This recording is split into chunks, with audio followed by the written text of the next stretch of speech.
Okay, I was on the USS Pennsylvania battleship built in 1916. We do 15 knots downhill with the tailwind. We didn't have the speed there, so due to that factor, they use this for fire support for the various invasions. My ship was an invasion of Attu, Kiska, Macon, Kwajalein, Eniwetok, Palau, Saipan, Guam, and Philippines. All those invasions, not shooting at ships, we were shooting at enemy troops on land, supporting our troops. The first invasion in Leyte was in the Philippine Islands there. It's a huge gulfer, all kinds of ships in the harbor. But shortly before that there, Japan lost all kinds of ships, especially their aircraft carriers, at the Battle of Midway. That was a turning point of the war. They lost a lot of their pilots there. By the time we got to the Philippines there, they were short on pilots there. They started something called kamikazes. That is planes that are trained by their pilots there to take off. Don't worry too much about landing, because most of them are not going to come back. We're in this huge gulf there. We're steaming around. There's some ships are helping other ships, helping other troops on land there. A kamikaze plane hit one of the destroyers, the Admiral Reed, at Leyte Gulf. At that time, I'm steering this 33,000-ton battleship there. All once we got the word there, the USS Admiral Reed was hit by a kamikaze plane out this way.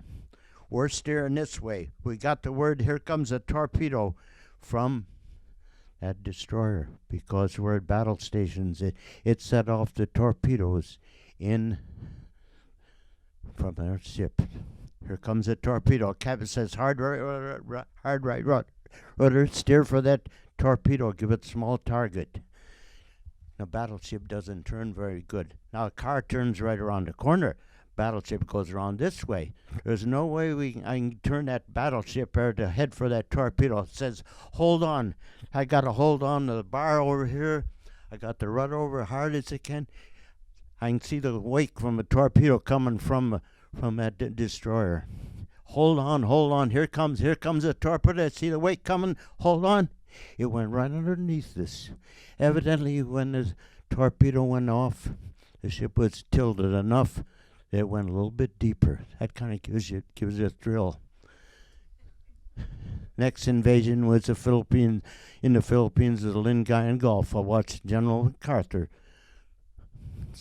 wading ashore. By that time, our guns would not shoot straight. They sent us back to the States there. In the meantime, they're having the invasion of Iwo Jima and Okinawa. We came to Bethlehem Steel, got new guns, come back to get ready for the invasion of Japan. It was going to be the invasion of Japan in October and November of 1945. This is the latter part of July of 1945. On our way back here, we're heading back. Something happened on August 6th of 1945. They dropped the atomic bomb on Hiroshima.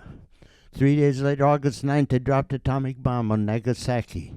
3 days later, August 12th, we got in Okinawa. All the other ships are there getting ready for the invasion of Japan. 8:30 that night, Japanese plane commenced the lights on, dropped his torpedo on the closest big ship itself was the battleship Pennsylvania. That was my ship. The living compartment, the quartermaster's there is back by the rudder, back by the propellers. Torpedo hit back there. Torpedo hit us. Went in, up, living compartment, the quartermasters. I had 26 quartermasters. I lost 20 of them that night. The next morning, the Japanese asked for peace. They towed us in the shallow ground, so if we sink, we'd just sink in the mud, but was able to stay afloat. In the meantime, they're getting ready to sign the peace treaty in Tokyo Bay. They towed us to Guam, put us in dry dock. Partially in dry dock because we're 608 feet long. Meantime, war's over. They send us back to the States there. On our own power, send us back to Bremerton, Washington. We got about 300 miles east of Guam. we started having propeller trouble. 'Cause when the torpedo hit us, it wiped out the propellers on the right side. There's 4 propellers, 2 on the right, 2 on the left. One on the left where it was giving us problems, we stopped the ship. We put divers over the side to see what they can do with that one propeller. Meantime, sharks come around the ship. We pulled the divers back out of the water there, put boats in the water with the Marines, because all big ships have Marines on them. Put Marines with the rifles, keep the sharks away from the divers there, see what they can do. We came back to Bremerton, Washington. Now they saw what the damage the atomic bomb would do on Nagasaki and Hiroshima. Now they wanted to find out what damage it'd do to ships. Our ship was already damaged there. By this time, this is September of 1946. They sent us out to Bikini Atoll for atomic bomb test. First, there's going to be 2 blasts, one air blast and one underwater blast. They put us in the atoll, took us out on a ship about 10 miles away.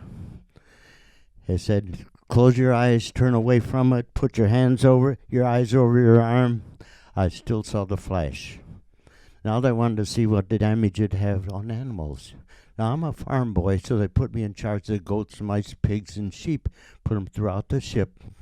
Put them throughout anywhere but throughout the ship. Spread the ships out there. Put the atomic bomb right in the middle. This we could watch. They put us on another ship. This we could watch. So a wall of water, you heard of the tsunamis there? Wall of water coming up there. We could watch this.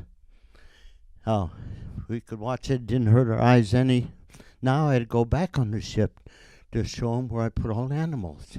It said, throw away your clothes and take a good shower. That's a protection I had. It must not affect me too much because I got 13 grandchildren, 18 great-grandchildren, 8 great-great-grandchildren.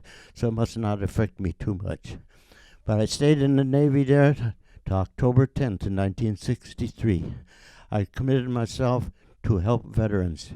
Right now I'm chaplain of Fleet Reserve, chaplain of American Legion, chaplain of Veteran Foreign Wars, chaplain of the Masons. I'm adjutant treasurer for disabled American veterans. I'm a volunteer at the VA clinic. I got over 7,000 hours volunteering right now, taking veterans to their own appointments.